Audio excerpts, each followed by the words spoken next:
नमस्कार साथियों, जय हिंद, सत श्री अकाल। मैं जीएस राजपूत एक बार फिर आपका स्वागत करता हूं आपके अपने परिवार एकलव्य क्लासेस झांसी में।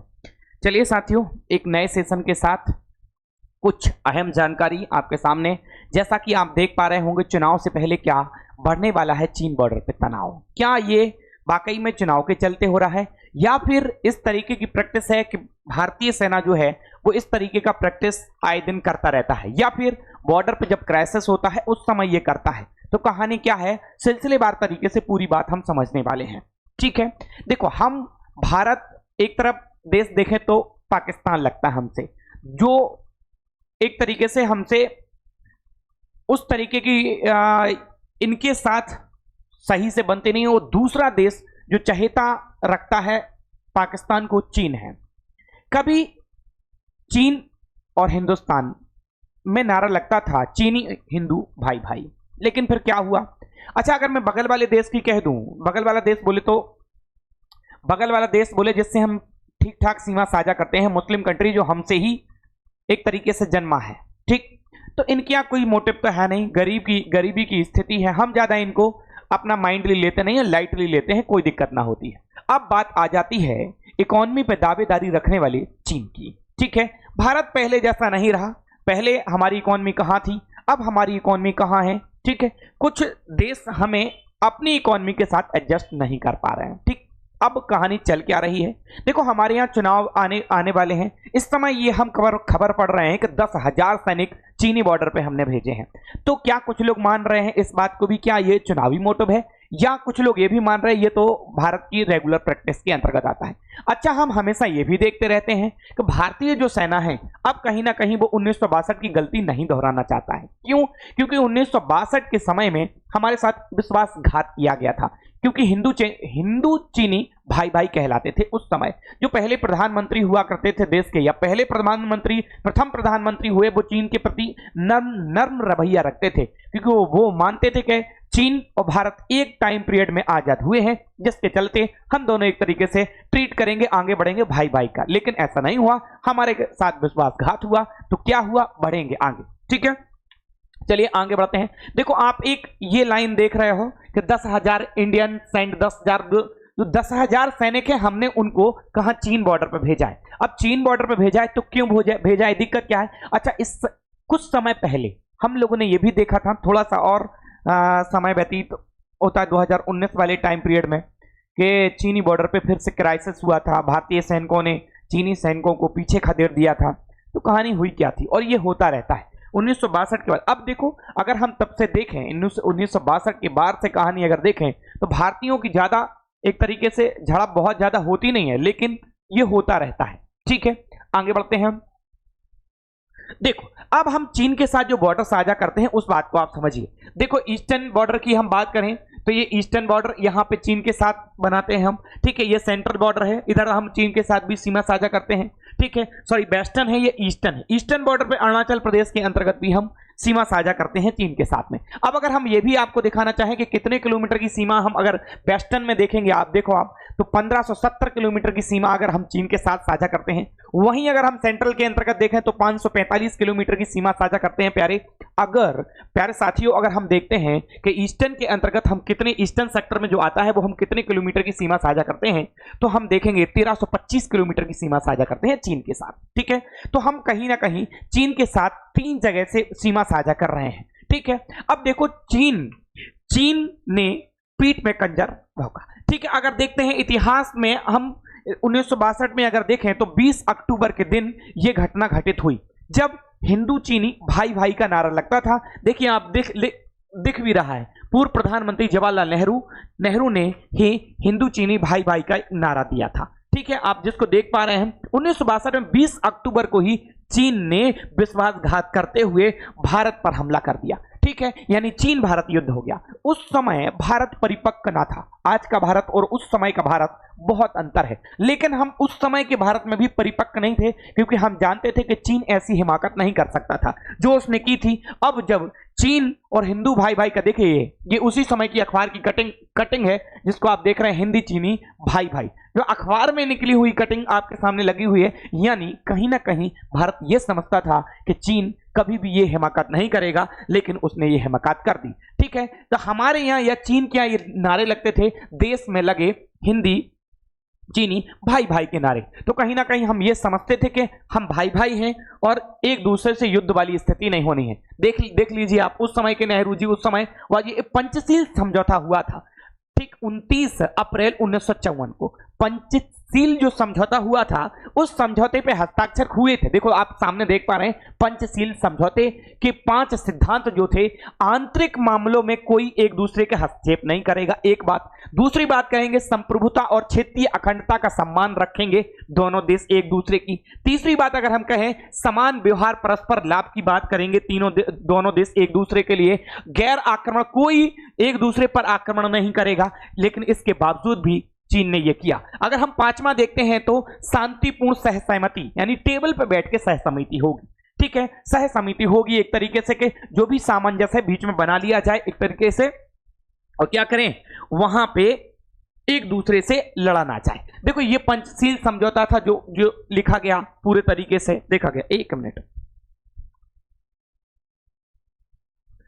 जी। अब देखो पंचशील समझौते में जो हस्ताक्षर हुए थे, यानी पंचशील समझौते के अंतर्गत हिंदी चीनी भाई भाई थे।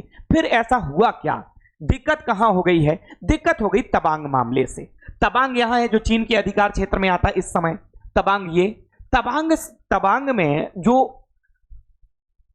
लोग रहते थे उनका वहां से निकलना, क्योंकि चीनी अपना आक्रमण करना चाहते थे। चीन जो था वो इस पर अपना अधिकार क्षेत्र चाहता था, तवांग वाले हिस्से पे।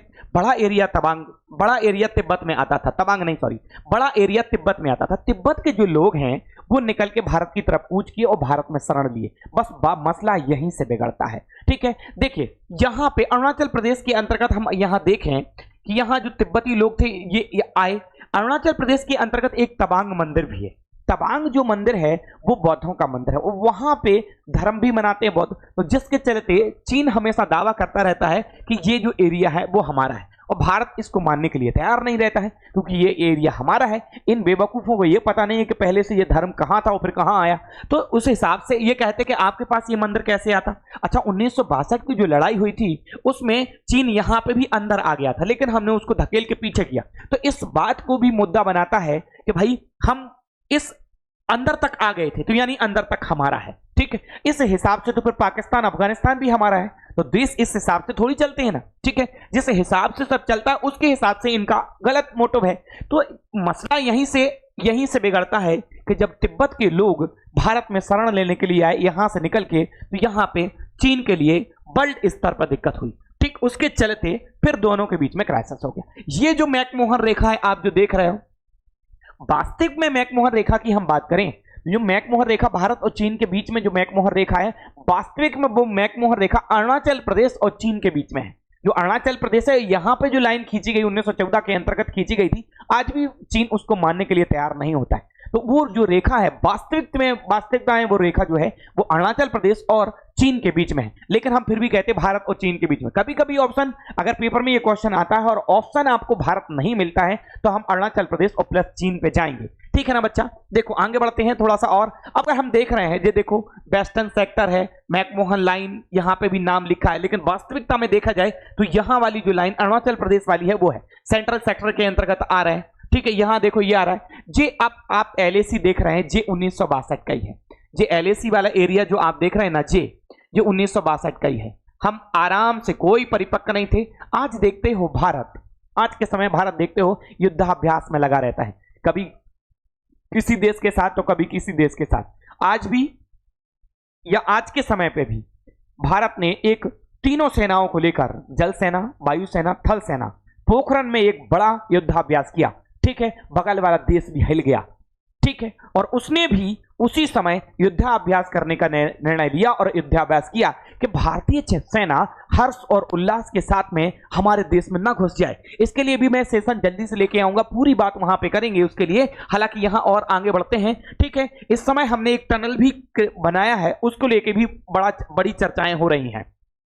देखो अब अगर हम बात करते हैं उस समय वाली, कि जिस समय क्राइसिस एक तरीके से भारत और चीन के बीच में हुआ था। ठीक है, देखो आप देख रहे हैं 62 वाले ही समय में देखा जाए तो करीब 12:45 पे, ठीक है, खबर आती है कमांडर इन चीफ के सहित 3 सैनिक शहीद हो गए हैं। देखो भारत में जब यहाँ पे हम परिपक्व नहीं थे, हम अब शांति से अपने बॉर्डरों की रक्षा कर रहे थे, तो तब चीन का आक्रमण होता है। ठीक है, हमारे यहाँ बैठकें चल रही थी, कैबिनेट स्तर की बैठकें थी, मुख्यमंत्री पूरे भाग ले रहे थे, प्रधानमंत्री के साथ साथ सब लोग थे, और वहां पे सेना द्वारा बयान पे बयान जारी किए जाते हैं। यानी उस समय ये तय हो गया कि भाई जो चीन है उसने भारत पर आक्रमण कर दिया है। ठीक है, आगे चलते हैं। तो ये उसी समय की जो न्यूज है वो है, भारत और चीन 21 बार टेबल पे बैठ चुका है और कोई निर्णय नहीं निकल रहा है। अब वो तो ये भी मानता है कि भाई जब हम टेबल पे इतनी बार बैठ चुके हैं और कोई निर्णय नहीं निकल रहा है, तो 10,000 जो सैनिक हैं उनको भेजने से क्या निर्णय निकलेगा। भाई हम अपने बॉर्डरों की रक्षा करना जानते हैं और हम अपने बॉर्डर पर वो सैनिक रखेंगे कि जो गलती चीन ने की थी अब वो उस गलती को दोहराने की हिमाकत न करें। ठीक है, आगे बढ़ते हैं। अब सबसे बड़ी मुसीबत तो बन गई ये जो हमने क्या किया है, टनल बना लिया। ये जो टनल है ये अरुणाचल प्रदेश और असम के बीच में बना है, इसकी भी हम संपूर्ण जानकारी आपको देने वाले हैं। इस टनल में 2 तो टनल हैं और हाईवेज के माध्यम से भी जोड़ा गया। अच्छा, जहां तवांग वाला जो एरिया अरुणाचल प्रदेश के अंतर्गत आता है, लगभग वर्ष के 12 महीने में से 7 महीने हमारी सेना वहां पहुंचने में असमर्थ होती थी। अब नहीं, 2019 से हमने टनल का काम किया और 825 करोड़ लागत का ये जो बना है, ये जो टनल वो जाके 2024 में मार्च में कंप्लीट हो गया और हरी झंडी भी मिल गई है। ठीक है, दिल्ली के जो यहाँ और डबल टनल है, ठीक, वाहन जाएंगे भी और वाहन आएंगे भी। इस टनल में हाईवेज भी 2 जुड़े हुए हैं। बात कर लेते हैं असम से अरुणाचल प्रदेश के तवांग तक का ये पूरा है। ठीक है, जैसा कि आप देख पा रहे हो, देखो एक जाने का भी है, आने का भी रास्ता है, देख रहे हो आप इस तरीके से पूरा ये अंदर की तरफ सुरंग दिखाई दे रही है हमें।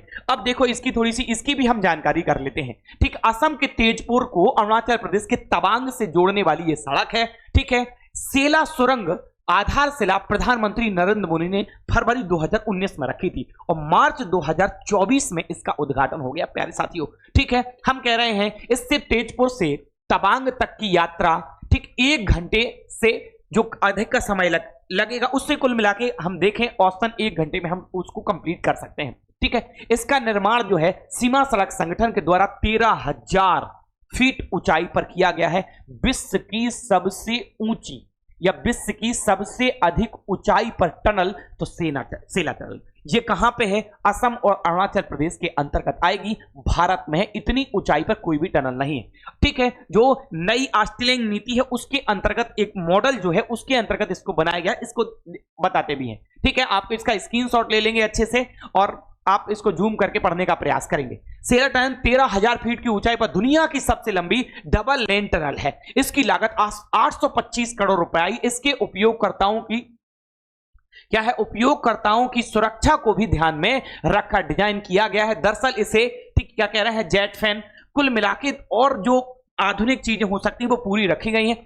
इस सुरंग के निर्माण के लिए नई ऑस्ट्रेलियाई टनलिंग विधि जो होती है उसका उपयोग किया गया है और रोजाना इसमें 3,000 छोटी गाड़ियां, लगभग 2,000 बड़े ट्रक वाहन हैं, उनकी आवाजाही होनी है। ठीक है, हम इसकी और थोड़ी सी बात कर लेते हैं। यहां पे स्क्रीनशॉट आप ले लेंगे। देखो ये दिख रहा, हम ये देख रहे हैं आप तवांग और नीचे देखते हैं अरुणाचल प्रदेश। शायद हो सकता है इंडिया का मैप आप अच्छे से जानते होंगे। यहां भूटान है, फिर हमारा सिक्किम लगता है, नेपाल लगता है, ऊपर की तरफ तवांग लगता है, फिर चीन, हालांकि सॉरी तवांग नहीं, तिब्बत लगता है। तिब्बत पे अब चीन का अधिकार हो गया है। थोड़ी सी और जानकारी इसकी साझा करते हैं। ये हरी झंडी इसको मिल गई है मार्च में ही। आगे बढ़ते हैं। देखो अब अगर हम बात कर लेते हैं, थोड़ी सी समझाने का बात है। इसमें हमने कहा था कि हाईवेज भी शामिल है। ठीक है, अप्रोच रोड इसमें लगभग 8 किलोमीटर का, 8.7 किलोमीटर की लंबाई है। ये देख रहे हो आप, ये असम से जा रहा है रोड, ये है, ये रोड बनाया गया।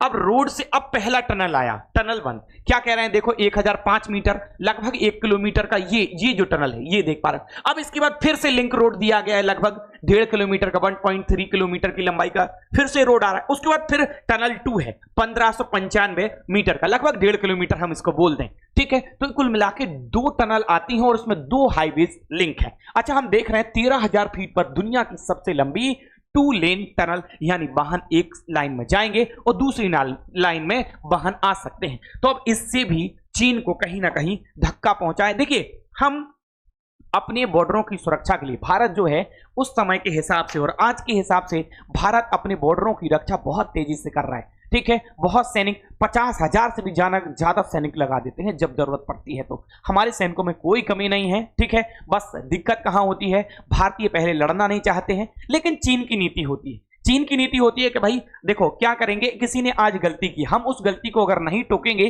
तो वो कल फिर गलती करने के लिए तैयार रहता है। ऐसे ही चीन का मोटिव है। चीन विस्तारवाद नीति के तहत आगे बढ़ता है। चीन ने एक कदम आगे बढ़ाया और भारत ने इसको नहीं टोका, तो चीन फिर दूसरा कदम आगे बढ़ाने के लिए बिल्कुल प्रिपेयर, वेल तैयार रहता है। लेकिन हम क्या करेंगे, अब हम एक कदम भी आगे नहीं बढ़ाने देंगे तो फिर वो हिमाकत नहीं करेगा दूसरा कदम आगे बढ़ने की। इसके लिए हम आए दिन झड़प भी देखते हैं, ठीक है। देखो, भारत और चीन बॉर्डर पे जो पंचशील समझौते के अंतर्गत गोली चलाने का आदेश नहीं होता है, धक्का मुक्की होती है। और आज भी हम देखते हैं धक्का मुक्की होती है। धक्का मुक्की भी हाथ से नहीं होती है, शरीर से धक्का मुक्की की जाती है, ठीक है। लेकिन उसके बावजूद भी चीन नहीं मानता है, बार बार, ठीक है, हिमाकत करता है। 13,000 फीट की ऊंचाई समुद्र तल से, देखो समुद्र तल से ही मापी जाती है ऊंचाई। जैसे हमारा हर देश का एक समुद्र तल होता है, एक बिंदु बनाया जाता है। जैसे हमारा एक समुद्र तल निचला बिंदु भी है चेन्नई। हम किसी भी पहाड़ पर्वत की ऊंचाई को मेजर करेंगे तो हम चेन्नई से करते हैं। चेन्नई सबसे निचला बिंदु है, यानी समुद्र तल वहां मान लेते हैं। देखो भारत, आप ऐसा जानते हो, मैप में ऐसा पढ़ते हो तो भारत ऐसा नहीं है, ठीक है। हम आपको बता दें ये सब ऐसा है। तो चीन अगर हम देखेंगे तो हम चेन्नई देखेंगे तो यहां है, ये ऊपर वाला हिस्सा देखेंगे हम इस तरीके से अगर देख लें, ऐसा नहीं है, क्योंकि मैप पे ऐसा पढ़ते हो ऐसे होगा तो फिर कैसे हो सकता है। ये सब चीजें ऐसे रहती हैं। यहाँ पे चेन्नई होता है तो यहाँ जो निचला यहीं से मेजर करते हैं। हो सकता है ऊपरी वाला इलाका हो, ये हो मध्य वाला ये हो, तो सब ऐसा है। आप ऐसा देखो, ऐसा नहीं है ये, ठीक है, सब ऐसा है। तो चेन्नई से दूरी को तो आपने देखा होगा स्टेशनों पे भी लिखा देखते हैं आपके, इस स्टेशन की ऊंचाई समुद्र तल से फलाना है। तो इसी तरीके से इस टनल की जो ऊंचाई है समुद्र तल से 13,000 फीट पे। अच्छा, अब हम थोड़ी सी बात और कर लेते हैं। जो असम के अंतर्गत असम है और बलिपारा से, असम के बलिपारा से अरुणाचल प्रदेश का जो तवांग है लगभग 305 किलोमीटर के, ठीक है। अगर हम बात कर लेते हैं जो टनल है, यानी जे आप टनल देख रहे हो और ये तवांग देख रहे हो, इस टनल से तवांग की दूरी लगभग 72 किलोमीटर है। अब वैसे ही हम ये आपका सैला टनल है। इसके बाद हम देखेंगे ये जो दूरी है ये है बलिपारा, असम वाला एरिया, तो ये कहां है 305। अगर हम बात करें सेना टनल जो है, अब पूरी बात अगर हम देखते हैं यहां से जो टनल है, ठीक है, बलिपारा से दूरी, ये टोटल दूरी दे रहा है क्या, एक मिनट,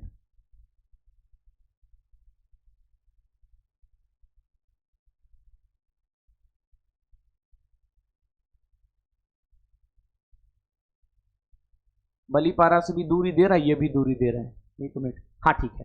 देखो क्या कह रहे हैं, यहां से लेकर यहां तक की दूरी, यहां से लेकर यहां तक की दूरी ये हमें दिखा रहे हैं कि 233 है, और यहां तक की दूरी टोटल दिखा रहे हैं, और टनल से हमें तवांग तक की दूरी 72 किलोमीटर की दिखा रहे हैं। तो कुल मिला के असम से अरुणाचल प्रदेश का जो तवांग है, अब हम 12 महीने वहां पे बॉर्डर की सुरक्षा कर सकते हैं इस टनल के बन जाने से, ठीक है। अब हम बात करते हैं चुनाव की। जिस तरीके से मुद्दा शुरू हुआ था कि ये कोई चुनाव मोटिव नहीं है कि 10,000 सैनिकों को चीनी बॉर्डर पे भेजा है, ऐसा बिल्कुल भी नहीं है, ठीक है। ये भारत की जो भारत सरकार की या सेना की जो कहा जाए रेगुलर प्रैक्टिस के अंतर्गत है। जब भी कोई बॉर्डर पे क्राइसिस होता है तो सेना जाती है, ठीक है। बाकी ये चुनाव से कोई मोटिव नहीं है जहां तक मैं समझता हूं। आप अपनी राय बिल्कुल कमेंट में दें, ठीक है। थोड़ा सा पहला वीडियो है इस तरीके की ये पहली क्लास है जो लाने का प्रयास किया है, तो थोड़ा सा कहीं पे हो सकता है कोई गलती भी हुई हो तो आगे चीजों को सुधारा जाएगा। इस तरीके के वीडियो अभी तक तो इस प्लेटफॉर्म से नहीं आए हैं, ये कहानी शुरू हो रही है, ठीक है। तो आगे भी जानकारी मिलती जाएगी, तो हो सकता है कुछ चीजों को स्किप भी किए हों या कुछ और भी बोलने का ज्यादा प्रयास किया हो, तो धीरे धीरे ये चीजें आएंगी तो नई नई जानकारी आपको मिलती जाएंगी। बाकी चुनाव आ रहे हैं, सबके अपने वोट का अधिकार होता है, सब लोग अपने हिसाब से वोट डालने जाएं। आज के लिए ढेर सारा प्यार, धन्यवाद, जय हिंद।